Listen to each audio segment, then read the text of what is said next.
Welcome to the Ward Yacht Sales Podcast. Let's get started. Hi, folks. Welcome back to the Ward Yacht Sales Podcast. My name is Ben Ward, and I'm the owner and founder of Ward Yacht Sales based in Florida.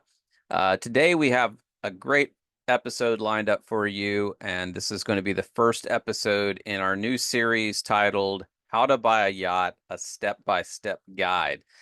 During this series, we're going to be walking you through the pre-purchase, purchase, and post-purchase experience, and hopefully whether or not this is your first time purchasing a yacht or your 10th time, you're going to be able to get something out of this video series. So I encourage you to tune in, like and subscribe to our channel. Would really appreciate that. But we think it's important to know what to expect and how to approach this significant purchase decision and help set you up for success and maximize the enjoyment ultimately that you're going to get out of this experience as well as the ownership experience. So in this first episode, we're going to be talking about some pretty foundational steps. First, we're going to start with answering some basic questions about why and what and how you're going to be using this yacht. And then we're going to dive into your requirements versus preferences, and that's an important distinction we'll talk about. We're going to talk about purchase planning and all the different considerations around how you might structure the deal. And then finally, we're going to talk about some of the benefits of engaging a buyer's broker early in this process to help you to navigate your yacht purchase. So before we do any serious boat shopping, even if you've already got a particular boat make and model in mind, you know exactly what you want to do, which by the way is a good thing. I do encourage everyone who's looking at purchasing a boat, doesn't matter how big or how small, to sit down and really reflect on your why. Why do you want to buy a yacht? And to make a list of your personal reasons, your goals, and if there's a significant other who's going to be a co-owner listed with this yacht, I encourage you to include them in this process as well. But start with that and do take notes, whether you use a pen and paper, whether you're going to do that on your phone or your laptop. Jot these thoughts down. It'll be really useful for you further down the line, especially as you're engaging with your broker. Next, think about the how. How do you plan to use this yacht? And focus on how you're going to use the boat 90% of the time. Of course, a lot of people have aspirations of, doing long distance travel and voyaging. But the truth is, that's not how most boats are used the majority of the time. And when you're purchasing a yacht, getting the maximum satisfaction out of that boat, especially if you have a limited amount of time, is really important. And so we want to optimize for how the boat is going to be used most of the time. So whether that's local pleasure cruising, hosting family, friends, colleagues, perhaps you like to do offshore fishing, or you're going to be making some trips over to the Bahamas or the Caribbean, whatever your use cases are, it's important to really, know how the boat's going to be used the majority of the time, and to outline where you want to go, what the local situation is, water depths, if there's going to be aerial height restrictions with bridges, anything along those lines. It's really important to kind of think about that.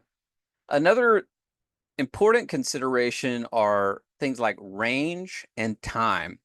Those are huge factors in helping us to narrow down the type of yacht that's going to be best suited to your particular uses. Owners who want to maximize range and enjoyment over shorter periods of time are, of course, going to tend to lean toward power yachts that can get there quickly and really, extend the places that you might be able to reach in that short amount of time. Whereas individuals who plan to venture further afield and maybe have time to take a more leisurely pace might lean towards sailing yachts, whether that's monohulls, catamarans. The next thing to think about is, are you considering chartering the boat as a means of offsetting some of the costs of ownership and perhaps being able to take advantage of certain tax deductions? We'll touch on that a bit more later. Whatever your how is, though, it's really best to focus on, thinking about how much time you're going to have to spend on the boat and how we can really optimize around those use cases. The next thing to do is to think about your where. Where is your home port going to be? Or where would you like for your home port to be? And where are you going to keep the boat when it's not in use? Um, you know, again, it's important to think about for the type of yacht you're going to choose. Is it a really shallow area where you're going to be, operating this vessel? Is there an inlet that has really restricted, width or depth? There's a number of things to think about in terms of dockage in your area as well. Is it going to be difficult if you're looking at buying a vessel that has a 40-foot beam? Are you going to have a difficult time finding dockage in the area that you're wanting to call home port? So really thinking about these questions is very fundamental and probably seems really basic, but we really recommend starting with your why. How are you going to use the vessel? And then where are you going to use that vessel and optimize for the majority of the time how that boat's going to get used. The next thing to do is to really drill down into your specific requirements. Everyone has unique requirements when it comes to purchasing a boat.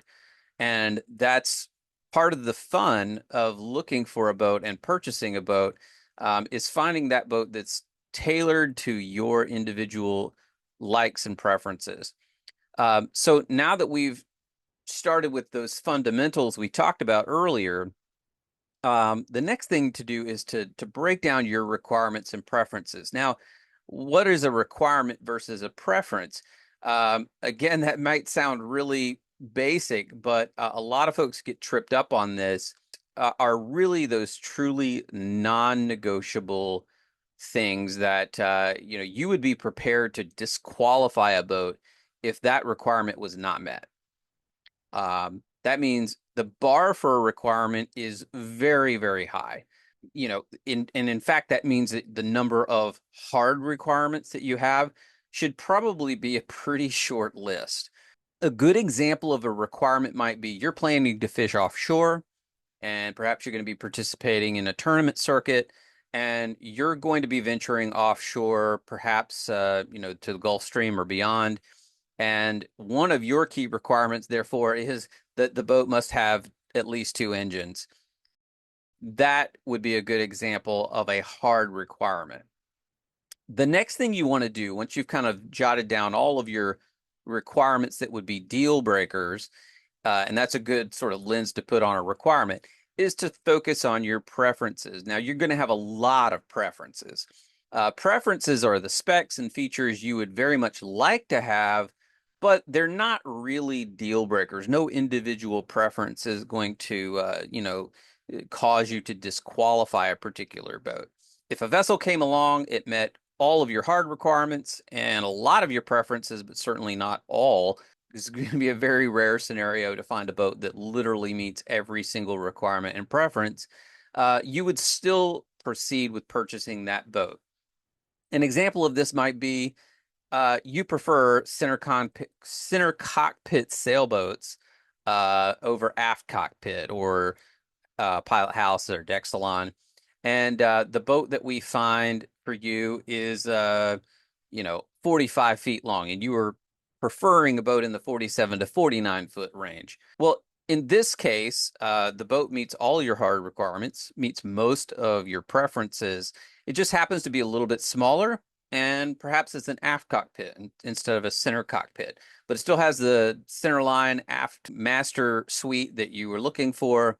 So in this case, you would go ahead and buy that yacht because it meets most of your requirements and all, most of your preferences.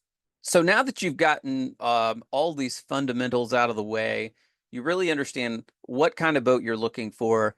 you've documented your requirements and preferences. The next step, and perhaps most critical step, is to really figure out how much you're willing and able to spend and how you want to pay for your yacht. You have to make sure that as you're doing this, that the requirements you've just outlined are aligned to your budget.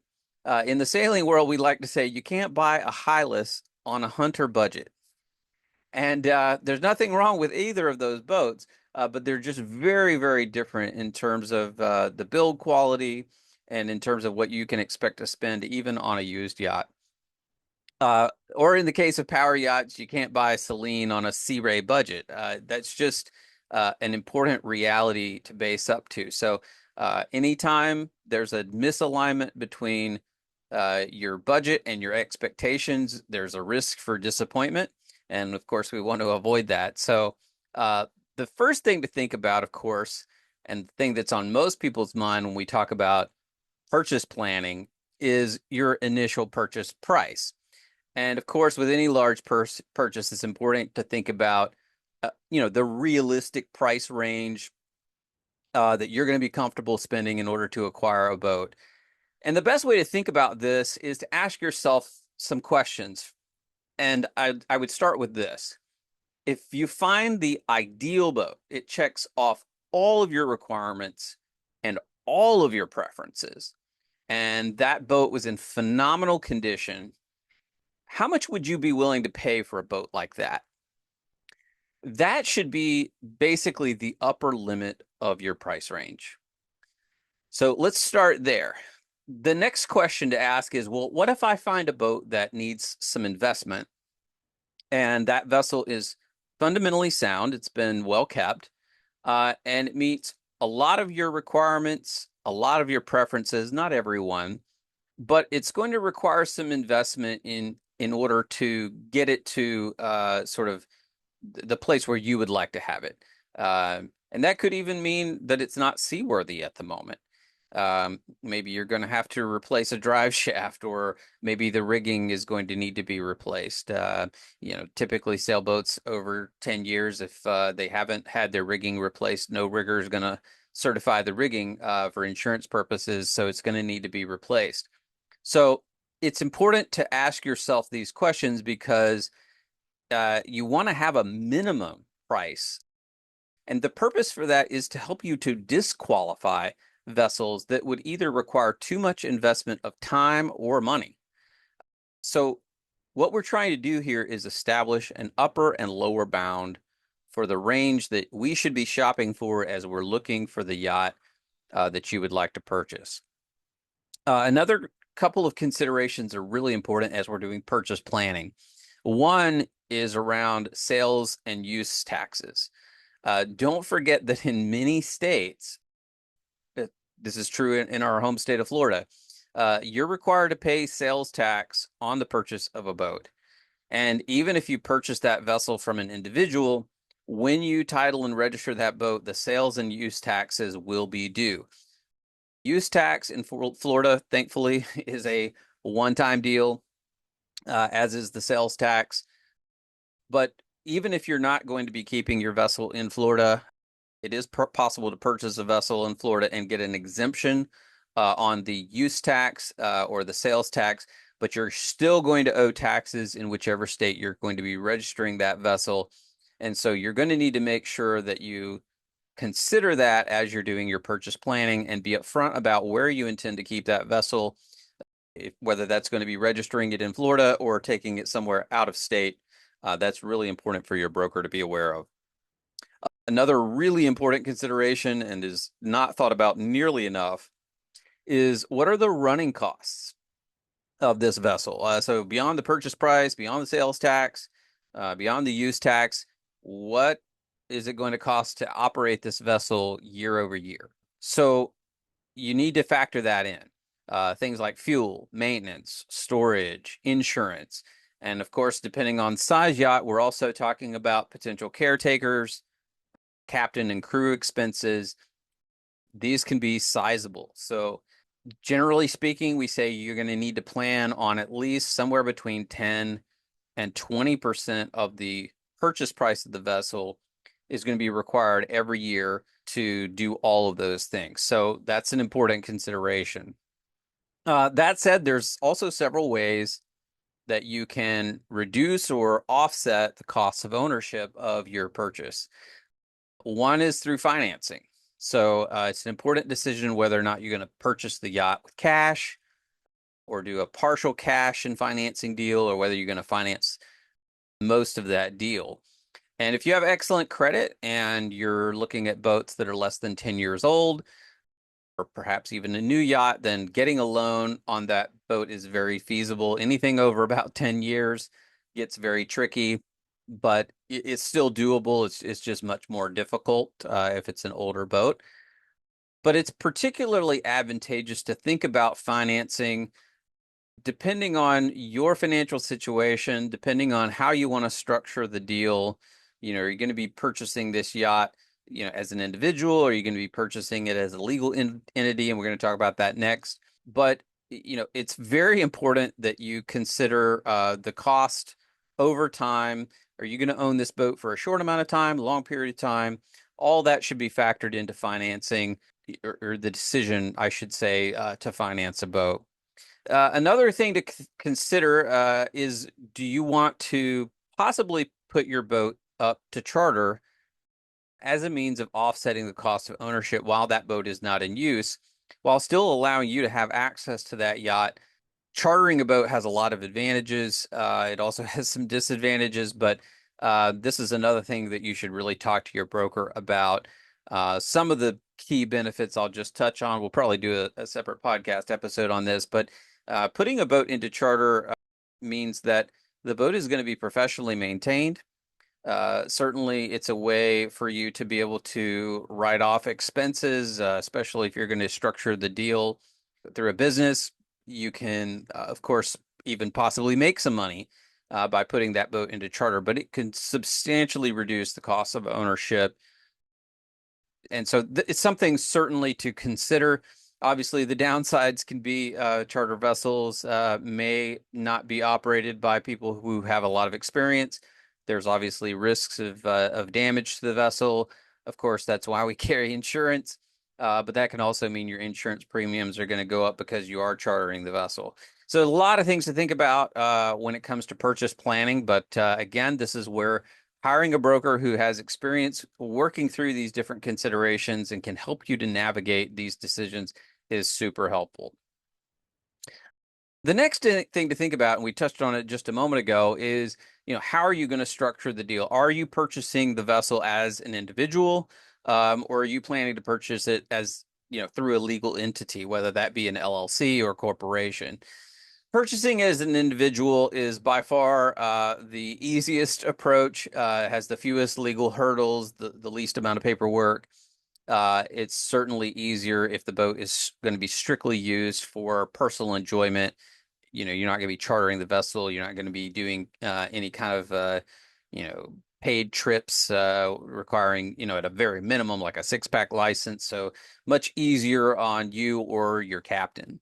Of course, the cons are that any liability related to the operation of that vessel is your personal liability.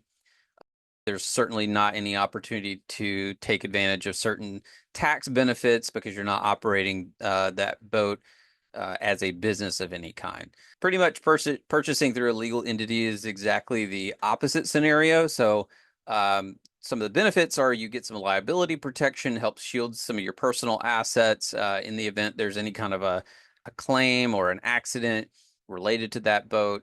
There's obviously certain tax advantages if you charter the boat and it's being operated even part-time as a business. You can get some tax deductions by doing that. The downsides, of course, are it's a lot more complex to structure a deal in this way. There's a lot more ongoing compliance considerations. And of course, setting up and maintaining the LLC or the corporation and then managing, the finances there are, a much larger time investment. So these are just a few of the considerations. But again, the important point here is as you're preparing to think about purchasing a yacht, these are things you need to think about in advance. These are things you need to be talking with your broker about and deciding, am I going to proceed with purchasing this as an individual? Certainly the easiest approach, but again, doesn't have some of these advantages of purchasing through a legal entity and perhaps some of the tax advantages you would get by doing that. So that brings us to our final point for this particular episode, and that is working with a buyer's broker. One of the best moves that you can make early on in the buying process is selecting a buyer's broker who can represent you and advocate for you as you search for boats, as you navigate through negotiations, and ultimately to help you to close that deal and be there to support you after the sale. A good buyer's broker is going to take the time to work with you, get to know you, and develop a deep understanding of your needs, your requirements, your preferences, and will help bring boats to your attention you might have either overlooked or missed. And ultimately, they're going to be able to hopefully help you get the best possible deal when you purchase that boat. That's the whole goal of a buyer's broker, is to have someone advocating for you. Certainly have a whole episode on this topic alone, so I'm not going to belabor the point. Sounds maybe overly self-serving, but it really is an important step. It doesn't change the ultimate commission that you're going to end up paying. So why not have someone advocating for you, someone that you've selected and hired, and can really make sure that you're being represented in that deal. Check out that episode on how to hire a broker. The link again is down in the description below, or we'll go ahead and add the link here in the video. You can click on that and watch that episode. So we've covered a lot of ground today. Again, this is just the first episode in the series on how to purchase a yacht, a step-by-step guide. Hope you'll tune in for our next episode. We're actually going to walk you through the deal where you actually, make a offer on a boat, and that offer gets accepted, in the best case scenario. And we're going to walk you through all the steps that are going to happen after that. So hopefully you've got something out of today's episode. Really appreciate you tuning in. Again, make sure to subscribe so you don't miss our next episode. And of course, feel free to send us any questions, leave a comment down below. We love to respond to your comments. We try to respond to every comment quickly. Or if there's topics that you'd love for us to talk about in a future podcast episode, would love to hear from you on that as well. Again, thanks for tuning in, and we'll see you next time. Thanks again for watching. Don't forget to like, comment, and subscribe to our channel.